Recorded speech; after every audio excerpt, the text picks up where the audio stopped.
Good afternoon, everybody. How are you? Good, good. We have a great crowd in the room. I see some of you at the back. We won't force you to come up front. Those of you who got here early, we forced you. But we also have a couple hundred people online. This is a hybrid meeting.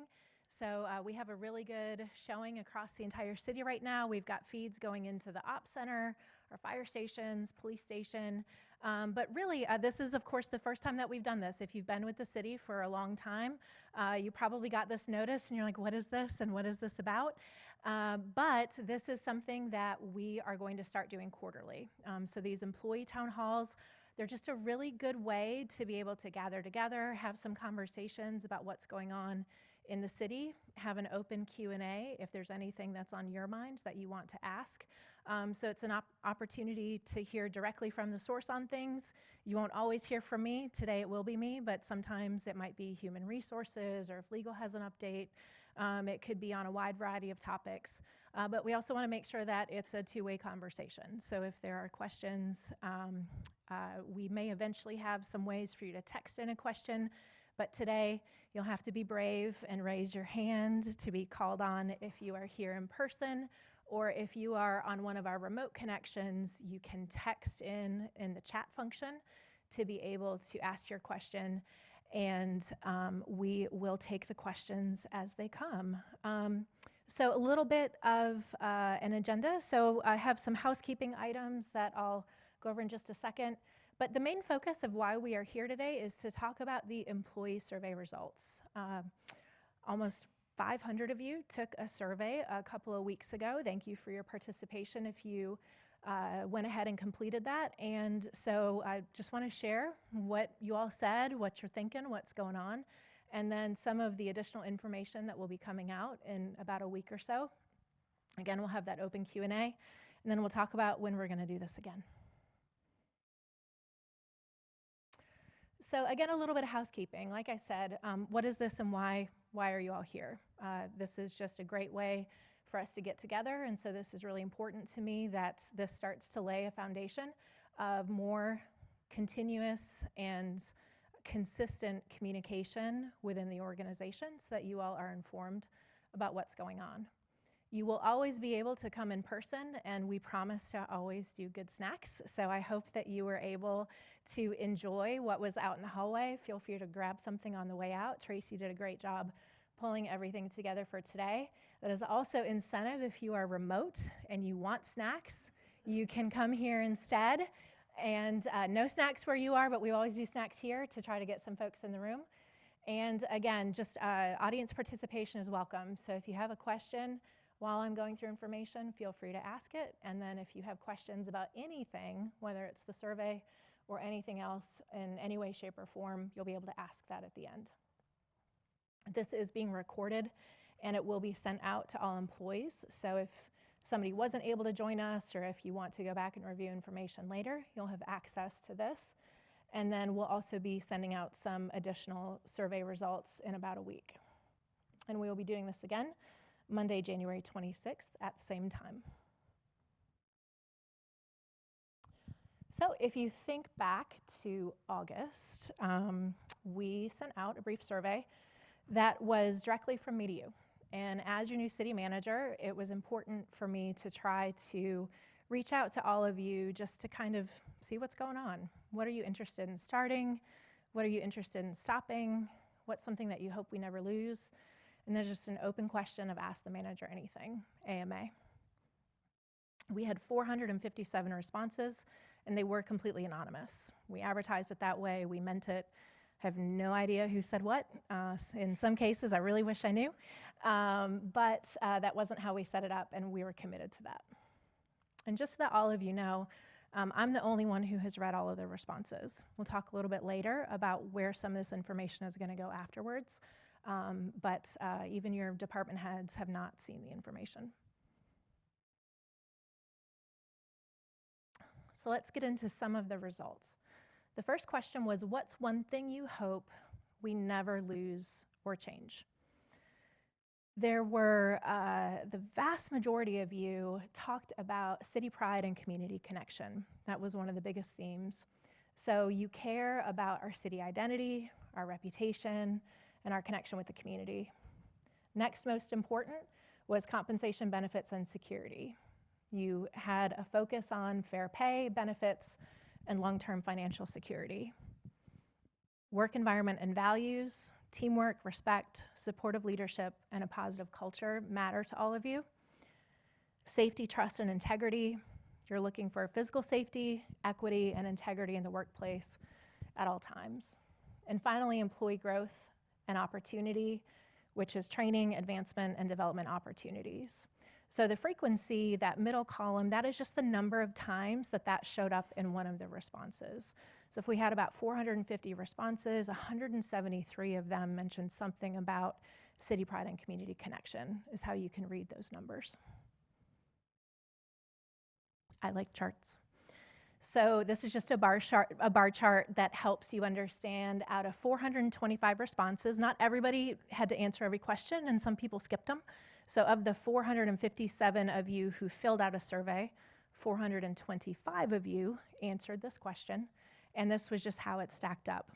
Of course, there's some overlap. Sometimes people had multiple themes in their response because they had big thoughts and they wanted to include all of them in what they answered.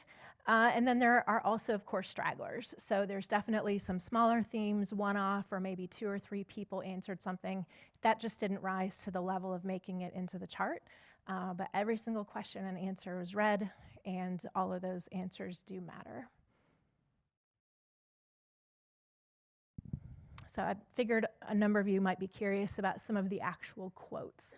I'm not going to read through every single one of these, but these were just some of the standout quotes that were tied to each one of the themes. So when you think about what it means to be a City of Wilmington employee, the quality of our employees and the process of hiring those qualified employees, that's something that this person is hoping that we never lose or change. Wilmington is a great coastal city and should be a place where people want to come to work. And you can read through.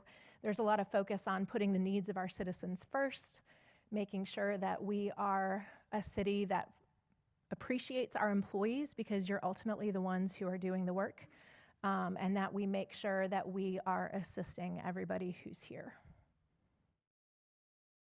Lots and lots of quotes on this one. Again, I'm not going to read all of them, but it really focused on taking pride in who we are, and that's really central in this answer.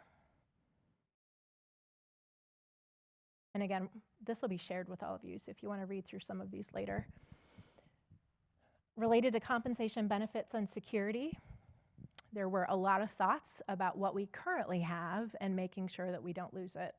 So certainly the extra percentage that the city puts into the 401k for police was very popular.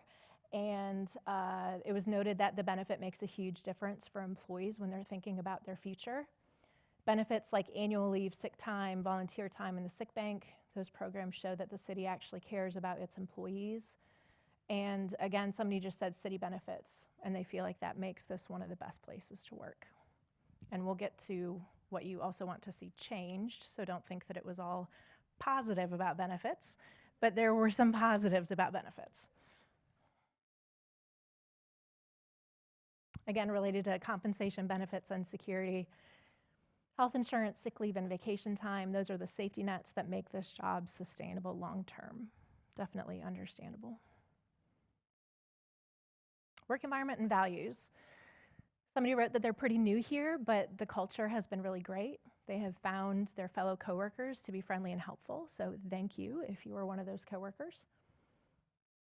One thing I hope we never lose is the feeling of family and community that exists within certain departments, that sense of belonging where people care for and look out for one another. If that is in your department, that's great. If it's not, which again shows up in some of the other answers, we'll be focusing on trying to fix that. And I liked the one at the end. They hope that we never lose our core values, but they also want to make sure that we never lose our pay raises, which is very understandable. Safety, trust, and integrity.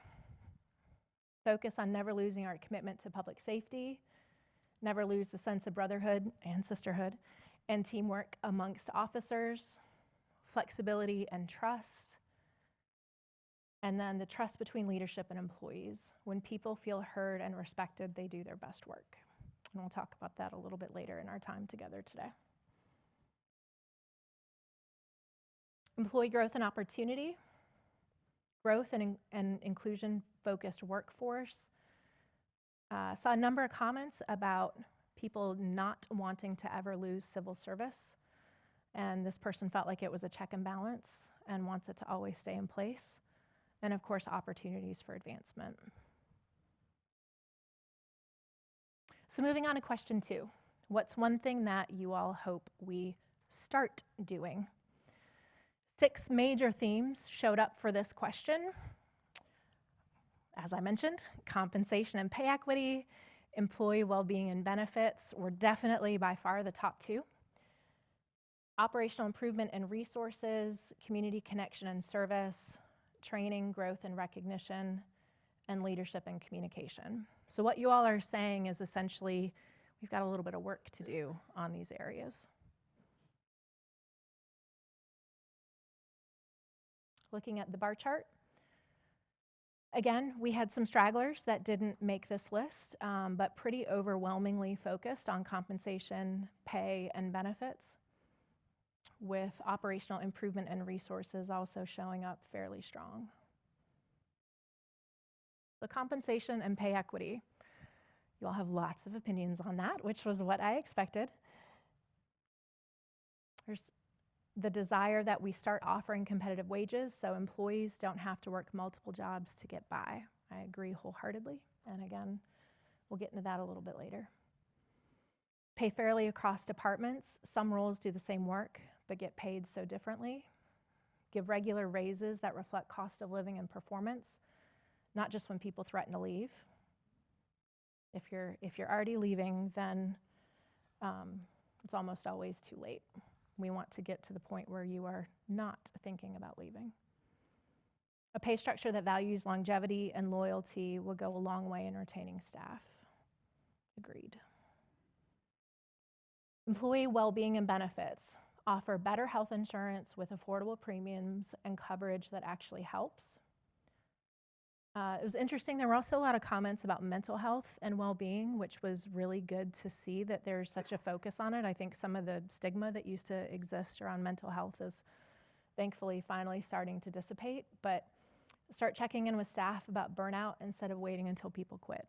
Burnout is real. We definitely understand that, and want to make sure that we are supporting all of you so that you can not just show up to work, but also show up to all of the other life obligations that we all have outside of this organization. Again, a focus on improving our health benefits. This person felt that plans right now make it hard to go to the doctor, and show care for employees as humans, not just workers. Small gestures go a long way. Operational improvement and resources. Hire enough staff so departments aren't stretched so thin all the time, which would also help if there's concerns with burnout, definitely.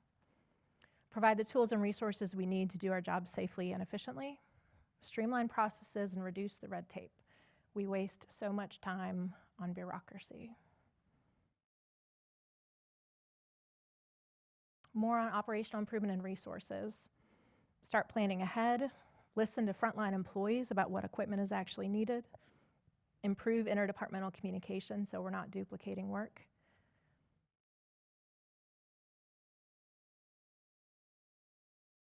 Related to community connection and service, listen more to the public's feedback. They have great ideas we can build on. Be more visible in neighborhoods, not just at City Hall. And the top one, do more community outreach so residents see what we actually do for them. Sometimes we're so busy doing the work that we're not telling our own story. And that's something that is really important because nobody necessarily pays attention when it's going well, but the moment that it breaks, all of a sudden they are all over it. And so if we're having more conversations and information out to the community about all of the good work that we do on a day-to-day basis, day in and day out, it can help make those little bumps in the road that do happen easier for people to hopefully move beyond. Training, growth, and recognition. Recognize staff publicly when they do excellent work. A thank you goes a long way, and it doesn't cost anything. Encourage ongoing learning through workshops or certifications. Offer training that helps move people up instead of being stuck in the same role forever. Leadership and communication. Start listening to employees and involving us in decisions that affect our work. Be more transparent about why changes are made instead of keeping staff in the dark. Follow through on what's promised. Actions matter more than meetings. Have leadership communicate consistently and respectfully. It builds trust. Moving on to question 3. What's one thing you hope we stop doing? The frequency wasn't quite as strong on this one. It was a little bit more spread out. But the top one was misuse of resources or spending. And then again, it really kind of started to dissipate from there. But micromanagement and inefficiency, reactive leadership and lack of accountability, favoritism and inequity, neglecting staff well-being, and toxic culture and poor communication. These are really hard, heavy words, right? But if we're experiencing this in our departments, not talking about it isn't going to make it any better. So we have to start with first understanding what's going on that makes people feel like this is existing for us to be able to move past it. Again, the bar chart, 428 responses, so a few more skipped out on this one than some of the others. And again, lots of stragglers beyond this. One thing that I do want to point out before any of the quotes is there were 2 mentions about overtime. And again, this is anonymous. It didn't even say what department. But the 2 mentions about overtime indicated that employees were being asked to work overtime without compensation. That is illegal. We do not do that. So if you are asked to work overtime without being paid for it, report it to HR immediately, please. So again, if there's another way that I could follow up on this, I would. Certainly hope that it's a misunderstanding, but at least lift it up so that we can look into it to either correct the misunderstanding or correct the action to make sure that everybody is appropriately paid for their time worked.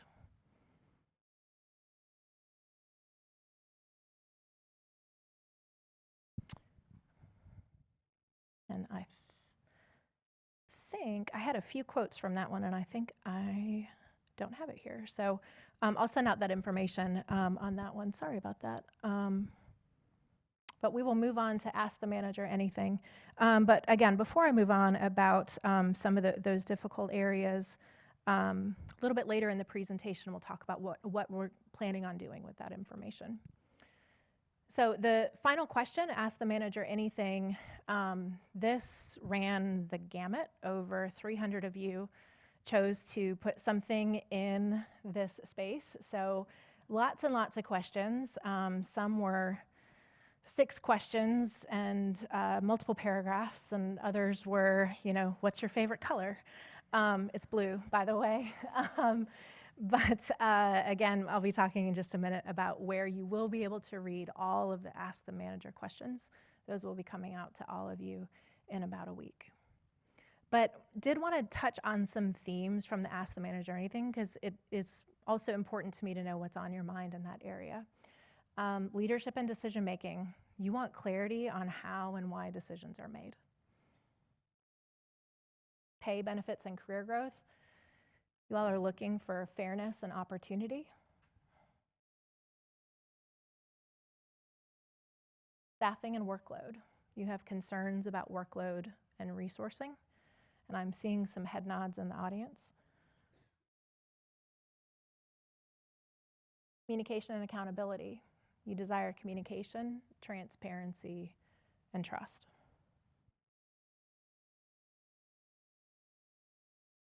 Recognition and culture. You want more connection and appreciation.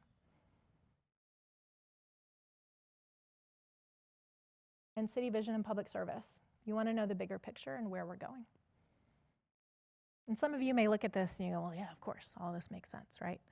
But understanding the specific quotes and the specific thoughts is still really beneficial to make sure that we are headed in the direction that is important to all of you. So where do we go from here? Some of it will be on you, encouraging you to learn and read more. As I mentioned, this presentation is going to be recorded, and a lot of those quotes, if you're interested in reading them, and I will slip in the quotes that I had pulled out related to question 3. Sorry that I don't see them here. But this will be recorded, and the presentation will be sent out to all employees. And then sorry, it wasn't 328, 354 of the Ask the Manager Anything answers will be sent out to you, expecting those by the end of the week. I'll be honest, I'm still answering them because there's so many. Some of them will need to be redacted. They got super specific about some things that would really kind of fall into personnel. So they will be redacted in a way that you can understand kind of what the heart of the question was, but we're not looking to call out our neighbors or other departments, and so they will be anonymized so that you can still see the answer without necessarily knowing all the details. So if it's your question, hopefully you should still be able to recognize it as that and read the answer. And then understanding your answers and getting to work. The follow-up to the concerning questions and comments, some of that may be a direct appeal. There were a few things that were stated that, gosh, if it wasn't anonymous, I would love to sit down and have a conversation with that person to really understand what's going on. So there are a few answers where I'd say, please reach out to me, and my cell phone number is listed. If you don't want to reach out to me, if you have a supervisor, human resources, your department head, another department head, anybody who's in a supervisory position, would encourage you to reach out to them. And some of the other statements made about if there's a concern about inefficiency or misuse, sometimes it was clear what department the person was talking about, and so then we can follow up with that department to just understand the root of what they might be getting at. But in other cases, if it's just a really broad, stop focusing on projects that don't matter. That I hear you, but I don't know what projects you think don't matter. So, so a little challenging to necessarily do something with that. But understand that there will be lots of follow-up and conversations with applicable departments on each of those areas. Also, we are already at work on a lot of things. Pay, benefits, internal processes, work environments, recognition and rewards, and budget priorities. All of that work has already started because it's also important to me. It's important to the rest of our EMT team. And our goal is to also make it important to council as we start going through the budget process.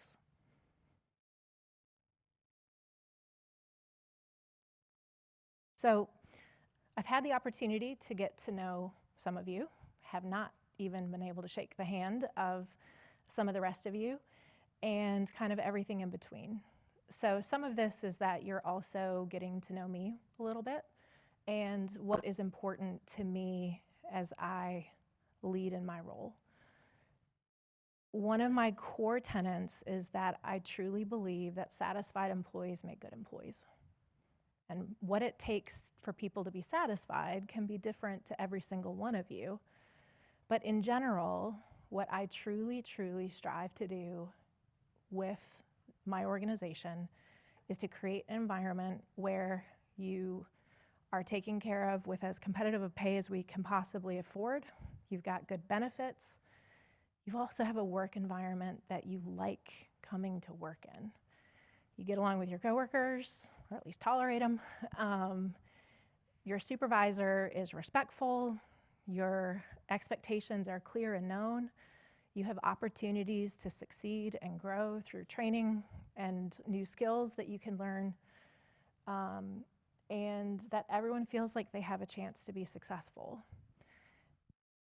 It's not magic, but it can be really hard to actually accomplish because it takes people and personalities and money, but it matters. It matters to put a focus on it because In my opinion, it creates a moral contract, if you will, not an employment contract, but a moral contract where, as the organization, we can set clear expectations, we can expect consistent levels of solid effort, and we can hold employees accountable at all levels. So essentially, if we are taking care of you, then we can trust that you are going to take care of what you need to do, and we are going to serve the community successfully. And so essentially that rising tide lifts all ships. It works.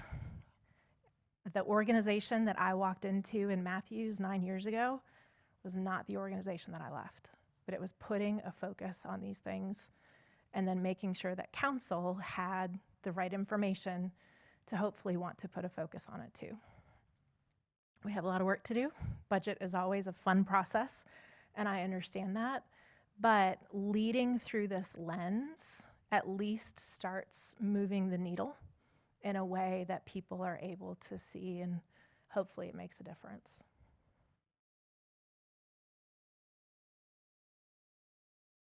So what does that actually mean? What I am focused on is trying to be able to establish a living wage for all employees. That is a higher rate of pay than our starting pay right now, and we know that. But trying to move that upward and then scale the pay scale from there.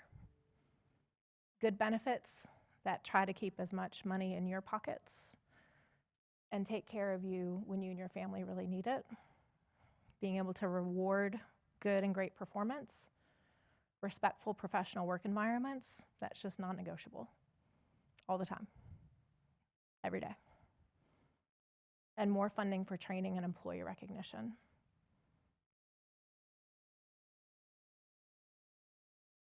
So what then as an organization we focus on is efficient and appropriate use of our resources, true teamwork and collaboration up and down the organization, across the organization.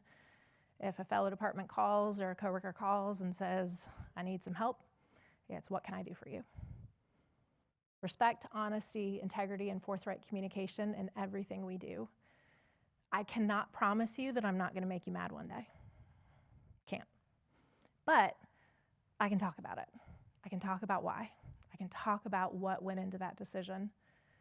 And you can ask me questions and you can tell me that it's the worst thing that I ever could have done. That's part of the process. But if you don't understand why, people have a really successful way of making up a million other reasons. So I'd much rather have you know, even if you disagree, you at least know what the answer was. But integrity is also huge. What you do, how you show up, how you do your work, how you conduct yourself outside of work, all of that is reflective on the town, and we want the community to be proud of everything that we do. We want to be innovative in how we approach our work. It's great to know what others have done, but if you see something and you think that we can do it better, we want to create an environment where we can explore that, because that is how we can ultimately be more efficient and improve the organization. Streamlined processes is really big for me. I will tell all of you right now, I am somebody who's willing to sometimes rip apart an entire process because it's just gotten so bogged down or complicated or it's antiquated or whatever the reason may be, and it is painful. It is so painful to rip it apart. But once you get to the other side and you're using a best practice that is as streamlined as possible, then you're like, oh, I should have done this years ago. I will tell you one of my least favorite phrases is that's the way we've always done it. Sometimes that's valid if it's working, and that's okay. But if that's the only reason and there's a better way to do it, guess where we're probably going. But I understand that that can take time. Trust and accountability at all levels. If you don't trust your coworkers, if you don't trust your supervisor, if you don't trust the organization, if you don't trust yourself, it's really, really hard to work together. And we're really big. It's it's like an octopus, right? There's tentacles everywhere. And so if you don't trust what's going on somewhere else, then you're unlikely to reach out. And none of us can do this alone. Absolutely every person at every level of this organization plays a role. And you may think, well, I just do blah, blah, blah. Well, we need that done. That's important too, whatever that is. So please, regardless of where you are, understand we all have an important role to play. And a solid day's work that sometimes lasts more than our standard schedules, but we're paying you if you are hourly and it is beyond your standard schedule, just to be clear. But, look, we all may spend a few minutes, chatting around the water cooler or whatever, and I get it. That's part of being in the office. That's part of having relationships with your coworkers. But we also want to make sure if a member of the public were to see what was going on, would they be proud of what was going on? Keep that in mind, even if you're in a closed door. So, that was a lot. Any questions about the survey? Any questions about what I said? Any questions about anything else at all? And if you are online and you want to type it into the chat, you are welcome to do that now. Don't be shy. Yes, ma'am.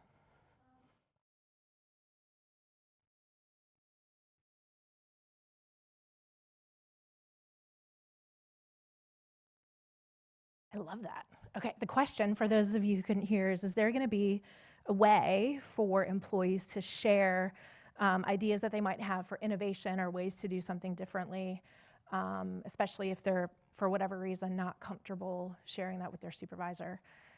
I'm going to say yes, because that's a fabulous idea, and we will work to make it happen. The exact mechanism, I don't want to answer that right now, because I will rely on some of my other experts for the best way to make sure that that's accessible to everybody. But an innovation suggestion box, whether in person or virtual, is a great idea. So yes, thank you for that.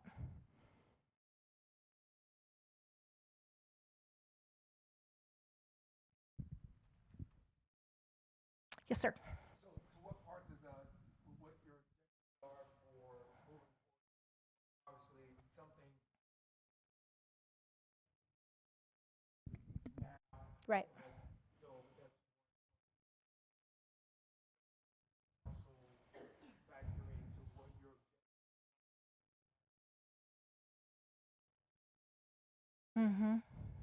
Yeah, it's a great question. If I could wave a magic wand, it would be a very different situation, right? So council, of course, sets the budget, and they set the vision for the organization. But in the conversations that I've had with them, they want us to be a high-performing workplace. They want us to have really strong recruitment and retention. And the conversations that I've started to have with them, and then what our obligation as senior leadership is to make sure that they understand that that doesn't come for free or midpoint wages, right? So you can't have excellent performance and mediocre pay. I mean, you might find a few people who just want to be here for whatever reason. Thank you. But it's not realistic as a organizational culture, and it's the whole put your money where your mouth is, right? Now I don't get to stand up in public and say put your money where your mouth is, right? But what I can do is explain that in a meaningful way and explain what our current starting wages mean when we're then also talking about affordable housing. And so kind of looking at it through some different lenses to say, that's another way to show your support for having affordable housing in this community, is paying employees wages where they don't qualify for affordable housing on the other side. But it's ultimately their call, but we can present them with as comprehensive of an argument to justify it. But then you also need buy-in, right? Because if you're changing your position in the marketplace, right, then you got everybody biting at your heels, then wanting to raise theirs. And so it does become something that they have to constantly commit to. I'm getting positive feedback behind closed doors. It's always different when you bring it out in public and start talking about the tax rate that has to go along with it. Totally get that. But it's a drum that I can beat all the time. And I tend to be pretty persistent. So, but you're right. The initiatives that require budgetary prioritization, that's different than, say, it doesn't cost anything to be respectful to one another. It doesn't cost anything to communicate frequently with one another. We have those tools here. So there's things that we can do to support some adjustments to the culture that we can do outside of any budgetary constraints that we might be working in. So it's a both and. It's a really long answer, sorry. Yes, ma'am. Can we just make sure everyone's using a microphone yeah, so the sorry. people who are on the other side can hear the questions? Thank you. I just had a quick question with the latest hire. Welcome, Dennis. Not having a chief of staff before, what does this position do, and how can we see that your objectives kind of Yes. do blend with his? I love that Just question. Thank you. An observation that I have had in my time here is that we are a very siloed organization. It's not a criticism towards anybody. When you start to get really big, it can just kind of naturally happen. And so there isn't always the cross-organizational communication and teamwork and collaboration that you would want in a higher performing organization. And so the chief of staff, the way that I've described it is they're really here to kind of cut across boundaries. And in two ways. One would just be a general cultural shift, but then also making sure that some of the key initiatives that we have are prioritized and kind of pulled out from any one place, and they're kind of put centrally under the chief of staff as an organizational priority. So like Vision Zero, some of you are familiar with the Vision Zero initiative. That touches almost every single department if you're doing it the right way. And so where does that live, right? Well, it's going to live, at least until it's standing up, under the chief of staff, because then you're pulling what you need and everybody understands the importance of what we're trying to work on. And then once it's standing up, might it eventually make sense to go into planning or engineering or something like that? Maybe.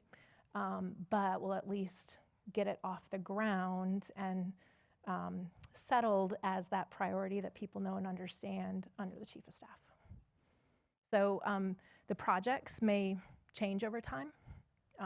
Who reports to him may change over time as things shift. But I do expect he will eventually have at least a small portfolio of some of the areas that will kind of be regularly working on some of those broader organizational priorities.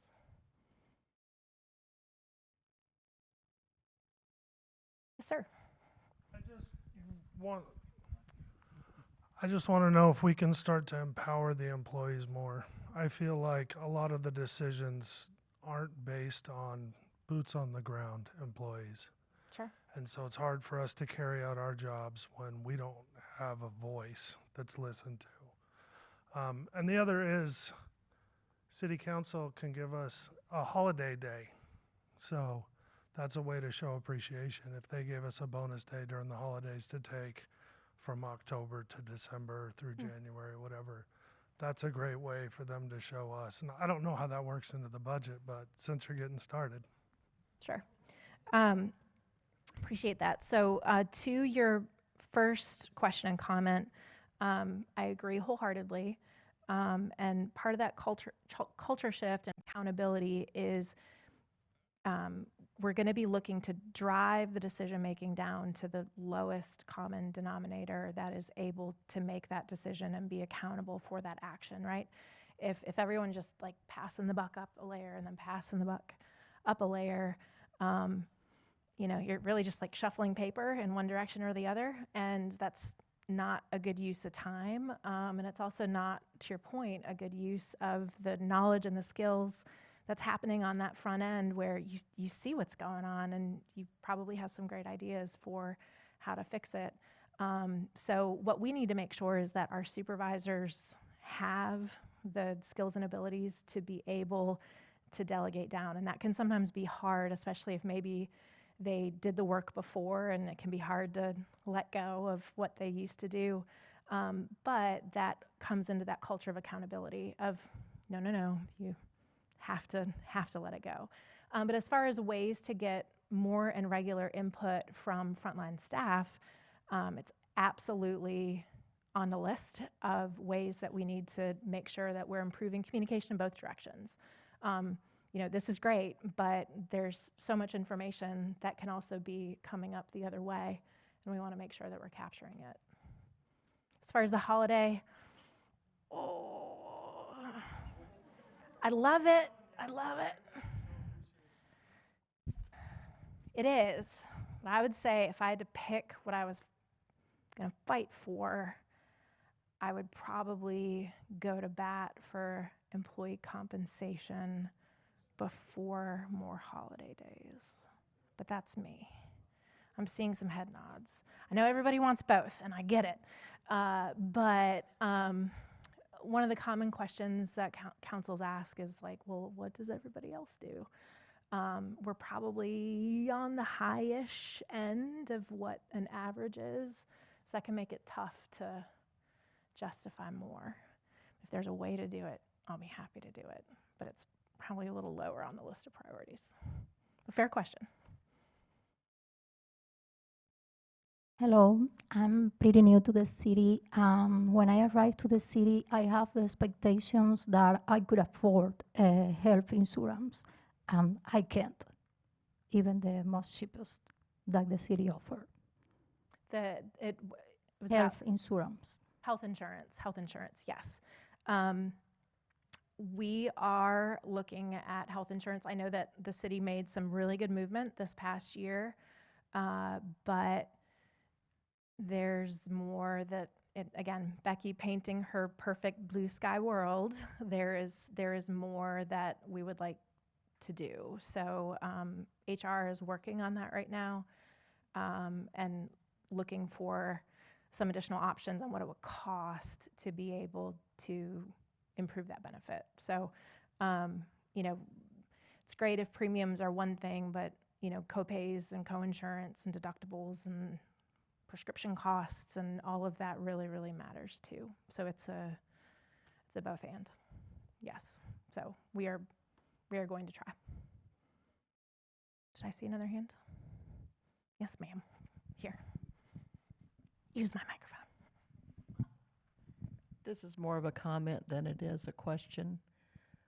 I came from another private, if you would, corporate. We had 12 holidays a year. 11 were set, one was a floater. Yes, I came from an organization with the floating holiday, so I understand that. I would always use it as the first day of my vacation. That was me.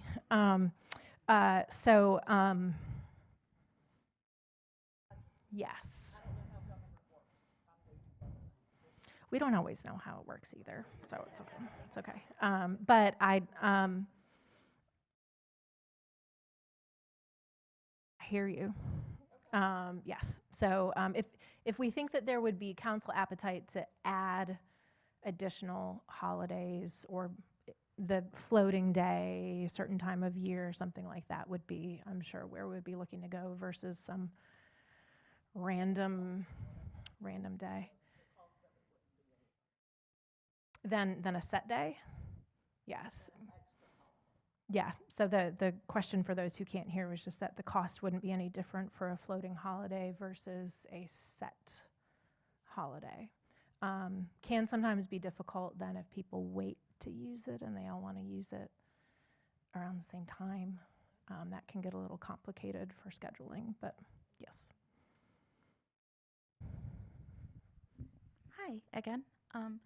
So I have noticed in the time that I've been with the city that there's quite a culture of do more with less. Less employees, less materials, less anything that they can do. But they're constantly trying to improve how much we're serving the city, which is great. I love that. But you can't cut people and things and then ask those who are left to do more coverage or help the city more. I just want to know if you have intentions of working on that kind of a culture. Sure. Doing more with less is a favorite phrase that you will hear in terms of when things are thrown out to any local government is, just throw it on the pile. You guys have the ability to do that. It can be challenging. I think one thing that is interesting that I don't have an answer to today, but just anecdotally, it feels like some departments are probably a little thin in terms of help and having the right people with the right skill sets in the right seats doing the right work. And then there may be some departments that maybe are not quite as thin. And how we kind of got there, I don't quite know. But the best way to straighten that out is a workload study, and those are insanely expensive. And to do it for an organization this size, I can't even begin to guess at what that would cost. But one thing that we have already talked about amongst department heads and EMT members is the need to analyze when we have vacancies, at least starting there, when we have vacancies, is that the right position to refill? Or do we need something else for that department? Or do we actually need that position for maybe this other department over here? And doing that work instead of just a rubber stamp of this position's vacant, let's refill it. The questions that I've also started to ask, and actually Parks and Recreation, it came up with council, was they wanted Parks and Rec to do something else, and the question was, like, do we have the capacity for that? And those are the questions that are important to ask back. We have to be able to justify it, though, right? Just saying, we don't have staff for that rarely moves the needle with an elected official versus do we have the metrics and the data to be able to say, well, they're mowing X numbers of lane miles with the same amount of employees that we had back when we had Y numbers of lane miles, right? Like that data can be really important to start to show when it's appropriate to add staff, when it's appropriate to say, hey, we're happy to do that, but which of this laundry list of things over here would you like us to not do because we're doing this other thing over here? So a lot of that is just about the process. It's not perfect, and there is an expectation, but also making sure as much as possible, are we investing in the technology? Are we streamlining our processes so that they're not slowing us down, right? So are there legitimate ways to be more efficient with the staff we have so that it's not just an automatic keep doing things in a really slow way that makes it really hard to do your job if there's a better way to do it. So all of that matters. All of that matters. Amy. What is one thing that you've learned from city employees since coming here? Something maybe surprising? So many things. I felt like I was swimming in a sea of information and facts and still am since I got here. One thing, that's really hard to nail down.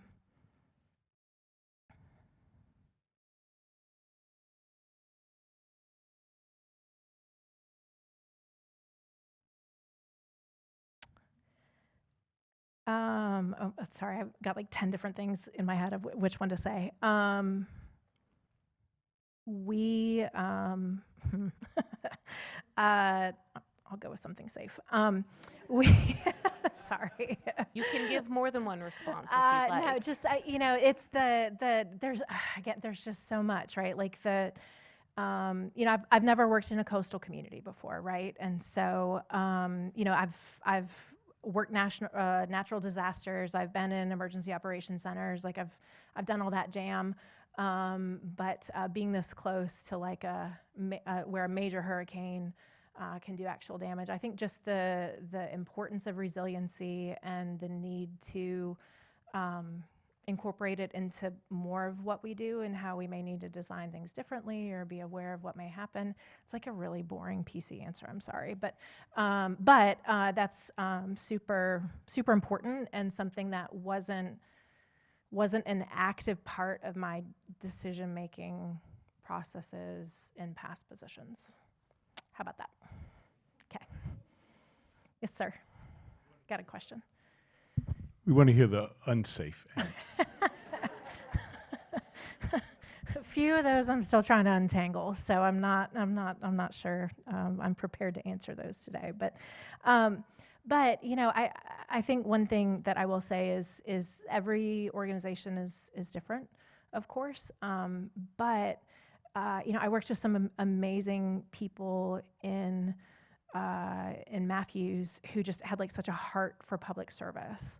And I think what's been really rewarding is then like it's different faces and different personalities and maybe different job titles, but like there's a lot of that heart for public service here as well. And you know, I hoped it would be here, but until you start to get to know people, you don't know. And so that heart is what I really want to take and make at the center of what we do. Hi, this is kind of a combination of a few questions and answers that have already come, specifically about compensation.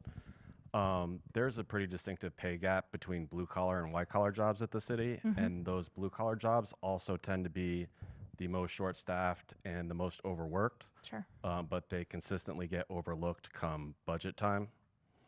I was wondering I'm not one of them, Sure. but I was wondering if you could talk on that a little. Yeah, sure.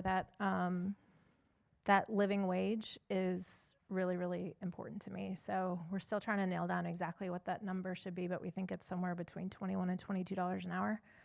Our starting pay right now is $17 plus.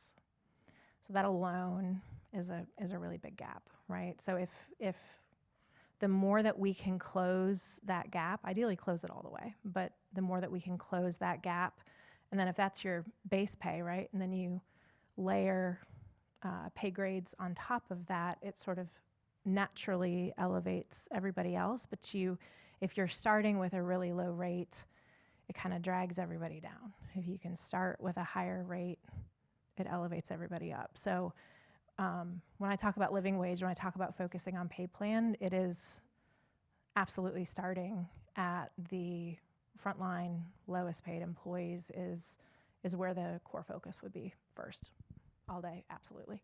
I did something very similar in Matthews and actually put a cap on what the raises could be for the top employees to allow more money to be available to drive it to the frontline employees.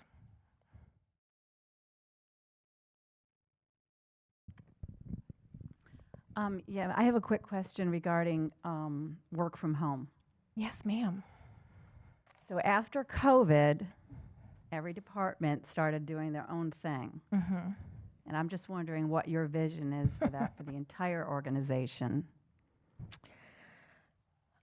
That was a very loaded question, Dawn. And I know there are probably some people like on the edge of their seats with what I'm going to say.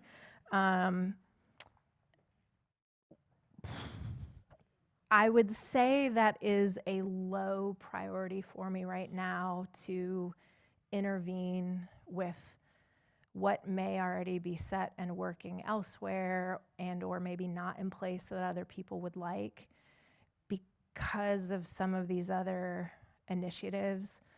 that I think require more focus.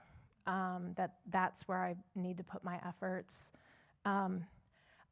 I can go both ways on remote work. I had a boss who hated it, who believed that if he couldn't see you, you weren't working, which I don't agree with.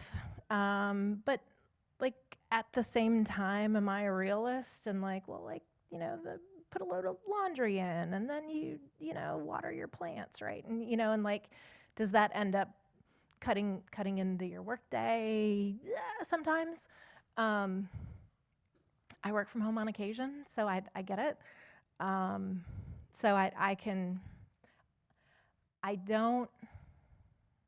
don't dislike or disagree with work from home, but it doesn't always make sense for every position. And then that also gets really hard from an equity standpoint if you've got people who can't work from home and then people who can but aren't allowed to, and then people can, and so it starts to get really messy. So to come down with a hammer with like a one size fits all, I don't know that that's the answer either, but it's hard to justify to the folks who can't do it, like, sorry, you got to come in, but this other person over here can't.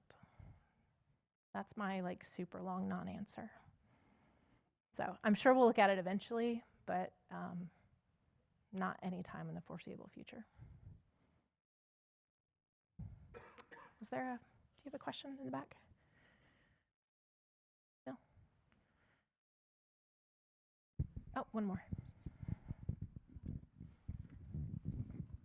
So going along lines of compensation, where that money comes from, we bought this building for less than it was originally put out for, from my recollection. Mm-hmm. And we spent a lot upfitting it. Mm-hmm. And then we had, I don't know, some 13 properties surplused, and seeing those sit, we hear, hey, we're selling, for instance, the south lot. Hey, we might be selling this lot where the dumpster used to sit that we can see from our second floor over in code enforcement.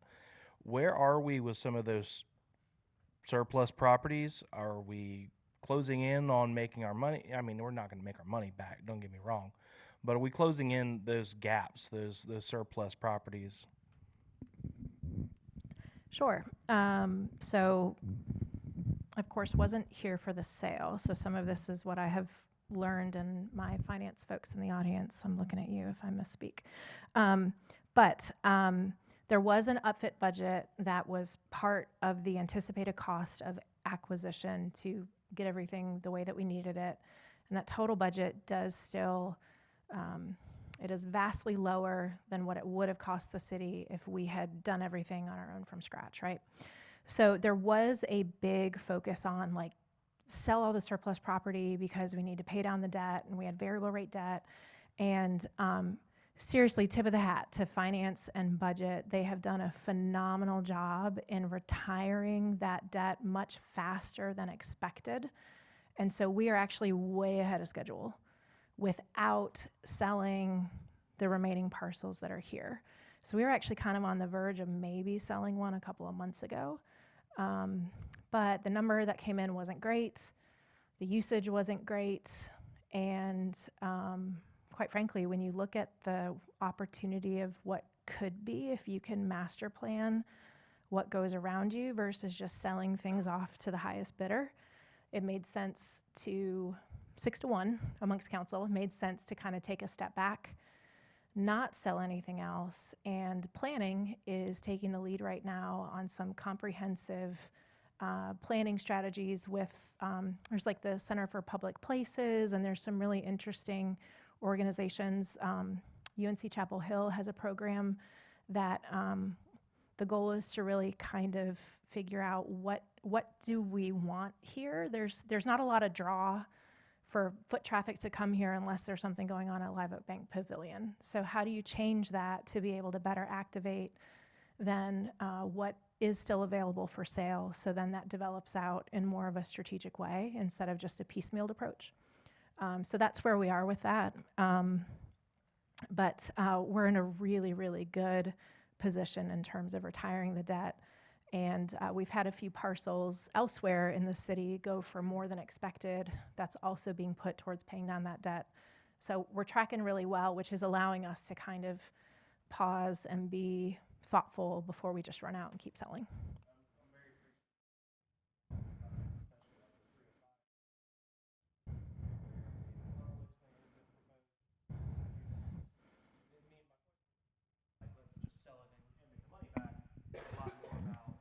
How can we most thoughtfully do that Sure. and do it in the best way? And great answer. Yeah, I thank you. appreciate it. Yeah, when you step back and think about 20 years from now, what could be here, and are people going to say, "Gosh, what a missed opportunity"? Or are they going to say, "Wow, like what a great idea they had to really try to make it something"?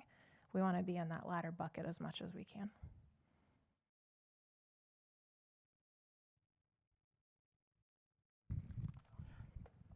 So we actually repurposed several properties. One that we were going to get rid of, we moved another unit in there because we found out that it wasn't appropriate that they be in this building with us. And then this building is offset by what we make in the park index when we have events downtown, also when we have concerts down at the amphitheater. And then 305 and what's the building next to it? 305 and 315, we bulldozed because they were far over their average useful life expectancy, and we needed all the IT equipment down here because that building was in pretty bad shape. Yeah. So we've done a pretty good job with them. Yeah. And and then we did want to sell the Harrison building, but it didn't go as planned like you were talking about. So we upfitted it, and now we're in the rental property business with that one. And so we've done pretty good yeah. with it. Yeah, it's worked out really well, and more work to do, but there's definitely been some good steps along the way. But it's okay. We are at time, and I want to be respectful of everybody's time.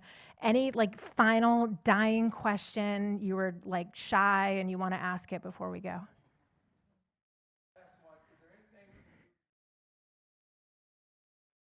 All right, the question was about Dallas Cowboys. He might have just made himself the least popular person in the room. I'm a Steelers fan, so I don't know that I can help you. But we want to do this again, okay? Mark your calendars now, Monday, January 26th. We will start at 1:30. You can come early for snacks. I think some of you thought we were starting at 1. That's okay. But we'll do the same thing. Come early for snacks. But appreciate everybody's time and attention. It is truly an honor to be here as your city manager. And I have said this to some groups that I met with before, but I know each one of you has a choice in where you work. And the fact that you choose to come here every single day. And I'm so glad that you're choosing Wilmington. And my goal is to continue to do everything that I can in my power to make you want to continue to make that choice for a very long time. So thank you very much. See you soon. Thank you.